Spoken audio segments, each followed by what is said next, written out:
senhores telespectadores, estamos no Museu Nacional de Arqueologia, em Lisboa, aqui em Belém. E estamos aqui porque se realiza aqui uma exposição que eu acho notável no sentido. Quem tiver interesse pela cultura grega tem agora uma oportunidade única de ver coisas que nunca tinham sido expostas e que naturalmente nunca mais voltarão a sê-lo. É a exposição dos vasos gregos que existem em Portugal. Eu estou a falar junto de um mapa que tem a Grécia, isto tem todo o Mediterrâneo, e como vê, a Grécia irradia em grande parte aqui para a Ásia Menor, em grande parte aqui para o sul da Itália. Esta parte da Itália era tão grega que lhe chamavam a Magna Grécia, mas já não irradia para aqui. Pode-se dizer que este mar é um mar helénico. Os gregos chamam-se a eles próprios helenos. Heleno quer dizer, grego é um nome feio, grego é uma alcunha que os turcos lhe puseram. Grego, lá na língua deles, quer dizer sujo, primitivo, rude, aldeão, grego. Bom, eles são helenos. Este é um mar helénico e este para aqui é um mar púnico.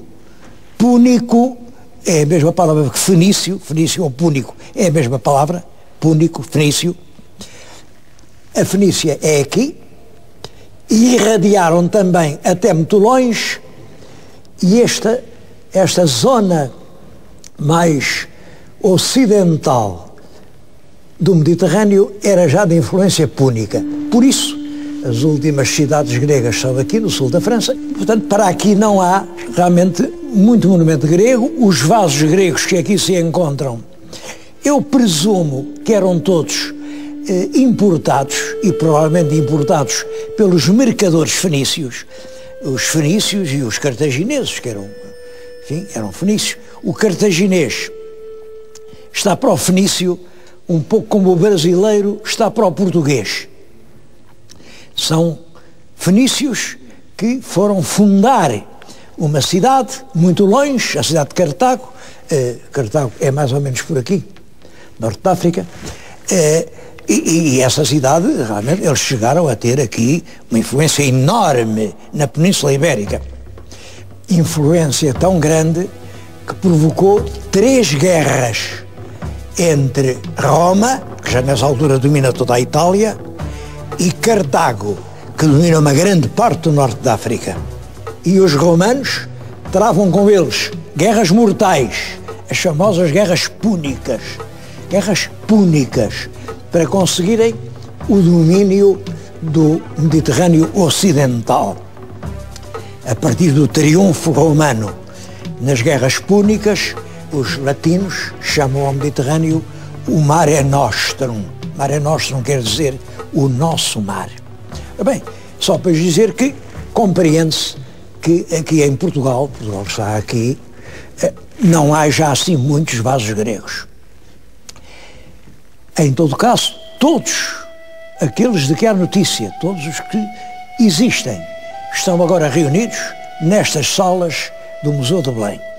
Isto são núcleos diferentes. Este primeiro núcleo que agora lhes vou falar é de um colecionador particular, o Sr. Dr. Manuel de Lancastre, que é o principal colecionador português de vasos gregos.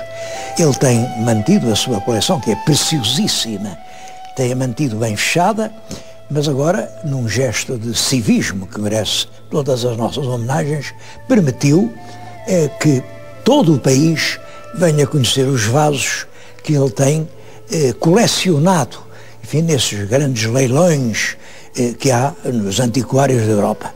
Tem uma coleção lindíssima. Está agora a ser exposta ao público pela primeira vez e também pela última. Portanto, quem quiser ver os vasos da coleção Lancastre tem esta oportunidade. Eu vim aqui e gostei muito de ver, tem vasos lindíssimos. Reparem, este vaso representa 2 guerreiros que transportam um morto ou um ferido que ainda está a jorrar sangue. Bom, está ligado a uma lenda mitológica, seria um filho de Zeus que morreu num combate e que Zeus mandou que o sonho e a morte o levassem a enterrar na terra onde ele nasceu. Este outro vaso é um dos trabalhos de Hércules. É Hércules subjugar com a força o touro. O touro é um dos seus trabalhos.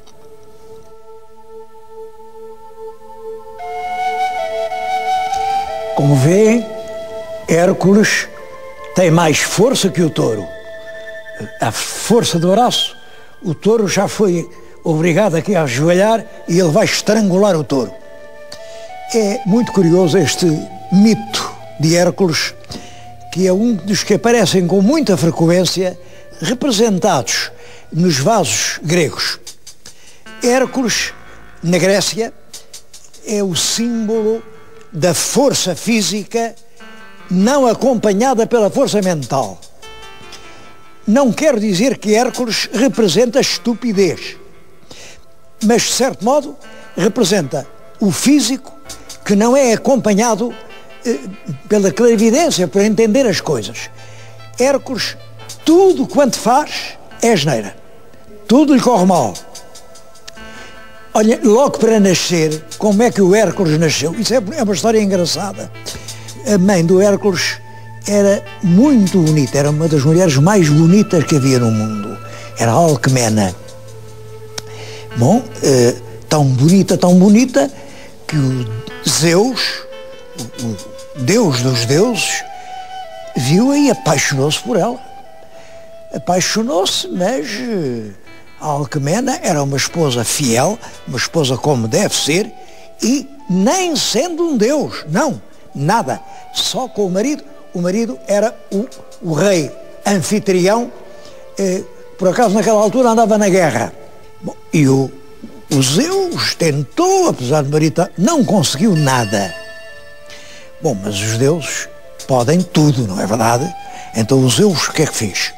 O Zeus transformou-se em anfitrião, fez-se exatamente igual ao marido da Alcmena e veio ao palácio onde ela estava, bateu à porta e disse aos criados: eu voltei da guerra. Claro, a Alcmena viu o marido regressar da guerra, recebeu-o pressurosamente, carinhosamente, levou-o para o leito e estavam ali, enfim, a matar saudades daquela longa separação. Quando, imaginem a coincidência, quando o verdadeiro anfitrião, o verdadeiro marido, voltou mesmo da guerra, agora era verdade, bateu à porta, mas os criados disseram: mas quem és tu? E ele disse: eu sou o vosso rei, sou o anfitrião. Qual anfitrião? O nosso rei está lá em cima na cama com a rainha. O que é? Bom, os criados, perante aquele intruso que ia ali a dizer que era o rei, quando o rei já estava lá em cima, porque o Zeus até era mais parecido com o anfitrião que o próprio anfitrião. Os deuses conseguem isso. Olha, o nosso Camões, numa peça de teatro, descreveu essa cena, e é uma das páginas mais geniais do nosso Camões. É que os criados fazem troça do verdadeiro rei e diz: então, e bata-lhe, e o homem, coitado, diz: bom, pronto, já não sou anfitrião. Não, mas tens que dizer quem é. E o homem, brutalizado a certa altura, vai dizer: eu não sou coisa nenhuma, eu não sou ninguém. É a destruição completa da personalidade perante a força bruta, a força... Bom, isso, eu creio que isso é um pouco autobiográfico. Também o nosso Camões, na Força dos Deuses, acabou por não ser ninguém. É uma página espantosa de força e das menos conhecidas. Bom, mas o que é que aconteceu? Aconteceu que o Zeus, depois já satisfeito, foi-se embora, e nessa altura lá deixaram entrar o pobre anfitrião. O Camões é que chama anfitrião, penso que isso também é de propósito. E lá vai o rei ter com a esposa ao leito, portanto ela esteve primeiro com um, depois com o outro. O resultado, calculam, é que 9 meses depois ela teve 2 meninos. O primeiro era o Hércules, que era filho do Zeus. E o segundo era filho do marido. Portanto, o segundo era um pobre diabo, um pateta de que não acho nada a contar. O filho dos Zeus é que saiu um rapaz fortíssimo, gigantesco, uma coisa espantosa. O Zeus quis-lhe dar uma educação muito boa, arranjou-lhe mestres.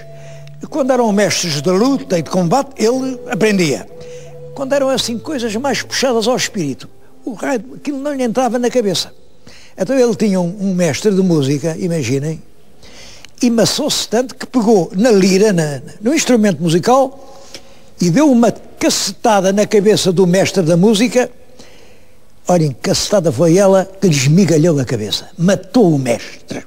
Não foi de propósito, que ele era bom rapaz, mas sempre tudo o que ele fazia acontecia, partia-se tudo. Bom, puseram-no de castigo, e foi durante 3 anos guardar rebanhos. É nessa altura que ele matou um leão que andava a comer os rebanhos todos, os leões de meia. Bom, depois faz sempre muitas coisas, depois casa, mas tem uma suspeita disparatada, julga que a mulher é infiel e mata. Bem, já tinha muitos filhos, os filhos, coitadinhos, apavorados quando viram a mãe ali morta, fugiram, e ele viu aqueles caras a fugir. O que é que ele julgou? Olha, julgou que era um rezo de caça a fugir. Então rapidamente pegou no arco de setas, matou-os todos. Claro, quando viu que eram os filhos, ficou muito aflito, mas fazia tudo assim. É realmente o tipo, tem força, mas não tem inteligência. Bom, é uma figura muito conhecida, e aqui aparece um dos seus primeiros trabalhos. Está em Creta a subjugar o touro.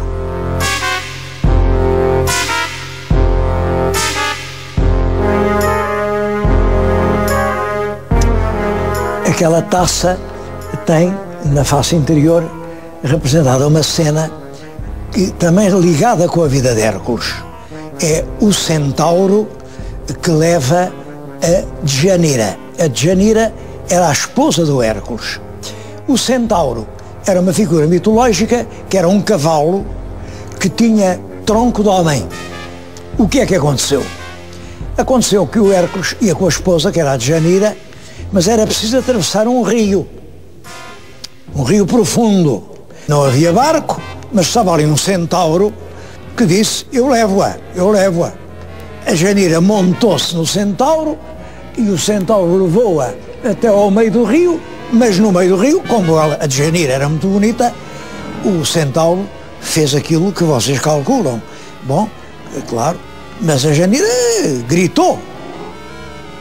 E o Hércules, então, com o seu arco de setas, tem uma seta, mata o centauro. Mas a Djanira ainda embebeu uma camisa no sangue do centauro.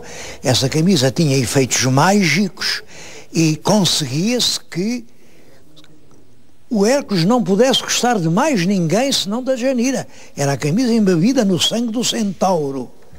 Claro que não tardou muito que o Hércules começou a olhar lá para uma outra linda grega, e a Djanira disse-lhe: veste esta camisa.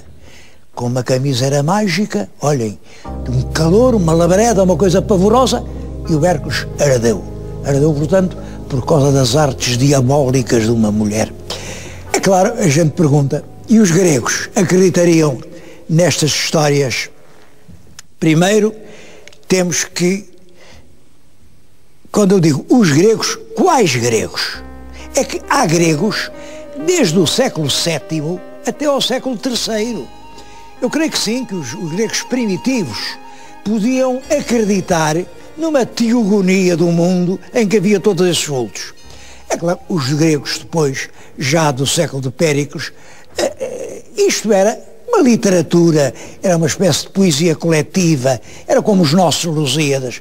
Pois a gente também acredita um bocado nessas histórias, mas sabemos muito bem que não tem nenhuma realidade.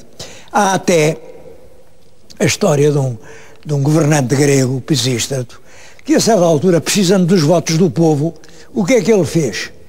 Fez uma Atena é uma deusa, a deusa da sabedoria, é a Minerva, corresponde à Minerva, descer lá do Olimpo à terra, contratou para isso uma linda camponesa com cara de Atena, coroou-a, com o elmo de Atena, vestiu-a de Atena, e o povo viu a deusa vir ao mundo, dar o seu braço e amparar com o seu prestígio o governante.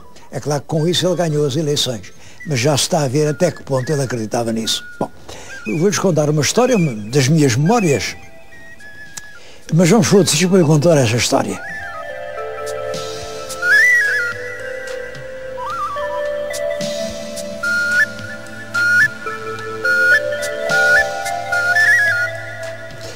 Há uns 7 anos, a nossa equipe de televisão andou pela Grécia e eu quis filmar alguns monumentos, lugares, e tive que pedir autorização à diretora-geral dos monumentos em Náuplia.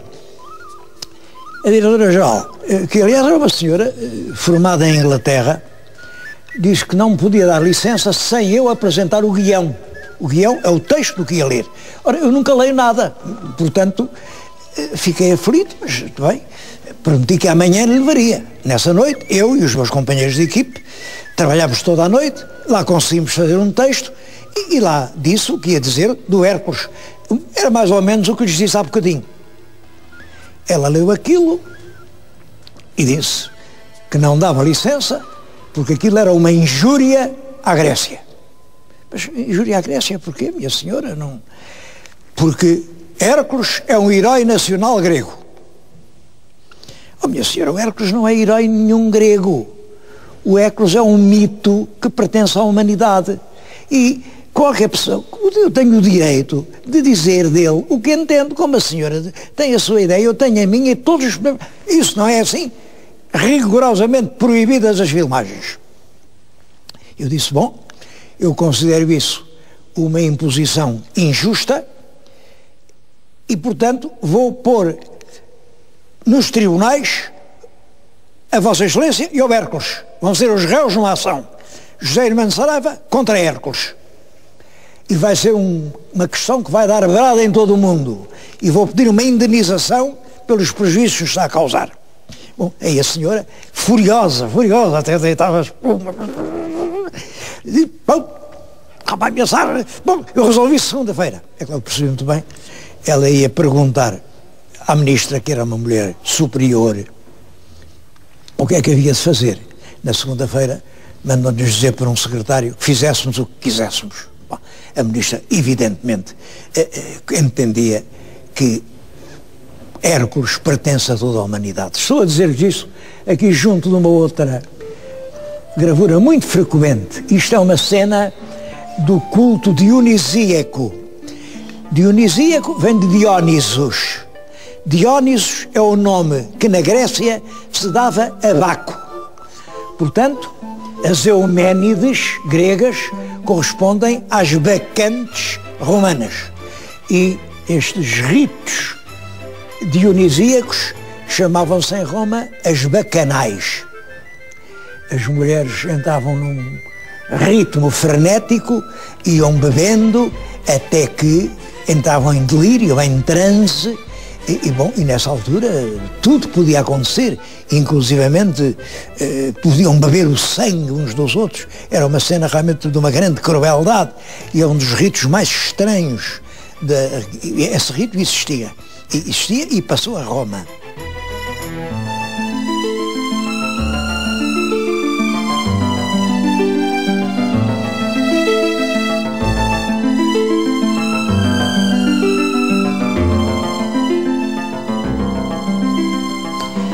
Além da coleção Lancaster, há aqui vasos de outras proveniências. E esta reunião é que torna a exposição preciosa. Olhem, por exemplo, este é da Gulbenkian e é um dos mais belos vasos gregos existentes no mundo. É notabilíssimo. Atrás de mim vêm duas peças também muito bonitas. Foram oferecidas pelo Vaticano, pelo Papa, ao rei Dom Pedro V, quando ele casou.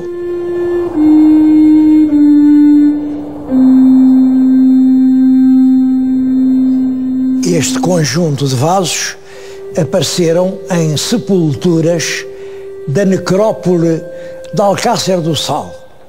É uma necrópole da Idade do Ferro, e isto eram objetos preciosos que estavam dentro da sepultura de guerreiros, que têm os seus punhais de antenas, têm os carros de combate em que eles se moviam, e isto são entre 300 e 400 a.C.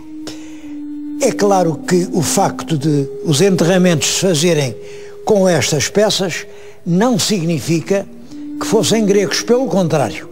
O facto de terem objetos de outras proveniências, como os tais punhais de antenas, que são celtas, representa que eram peças preciosas que eles levavam para outro mundo, recolhiam-nas consigo na sepultura.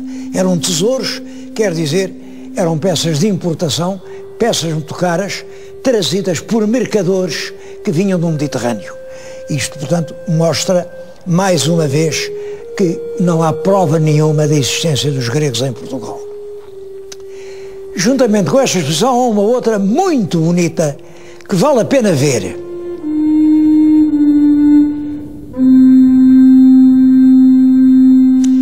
Em 1880, o grande arqueólogo Martins Sarmento, que de certo modo é quem estuda melhor a cultura castreja em Portugal, deu notícia da existência de umas estranhas ruínas lá no alto das Eiras, no concelho de Vila Nova de Famalicão. Ele fez escavações, limpou a terra, e o que apareceu, o que ele viu, é o que está naquela fotografia. Vê-se ao fundo aquilo que ele chamou uma pedra formosa. Era um edifício, discutiu-se muito para que é que aquilo servia.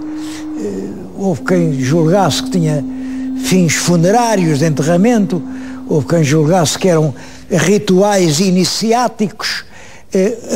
Os arqueólogos atuais atribuem-lhe o caráter de balneários religiosos.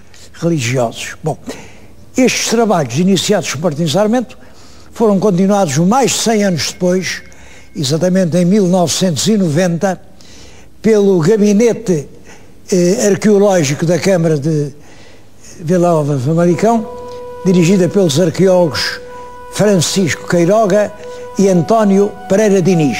E foi possível ir muito mais longe. Foi possível encontrar o que permitiu uma reconstituição que fazem aqui no museu, está aqui agora no museu, e é muito curiosa. Isto é um edifício, enfim, seria um dos edifícios mais notáveis da nossa civilização castreja. Tem 3 planos, 3 câmaras, e ao fundo, lá está o pequeno orifício onde se penetrava na última câmara, onde se passava, continuamos a não saber o quê. Hoje, a arqueologia inclina-se para a ideia dos tais banhos, é com base numa referência de Estrabão. Estrabão diz, mas diz sem muito rigor, que ouviu dizer que estes habitantes dos nossos castros, estes celtiberos, untavam o corpo com os óleos, depois entravam numa câmara onde havia água quente, que era aquecida com pedras postas ao lume, portanto, o vapor d'água, depois voltavam a tomar um banho de água fria.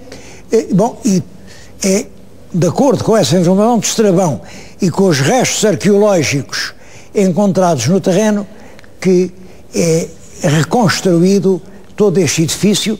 Enfim, evidentemente isto não é o verdadeiro edifício, é uma cópia rigorosa do que lá está, completado pelo que os especialistas da Câmara de Famalicão julgam, que evidentemente a cobertura, estes materiais perecíveis, nada disto lá estava, mas a planta do local permite dizer com muita aproximação que isto era exatamente o que estão a ver.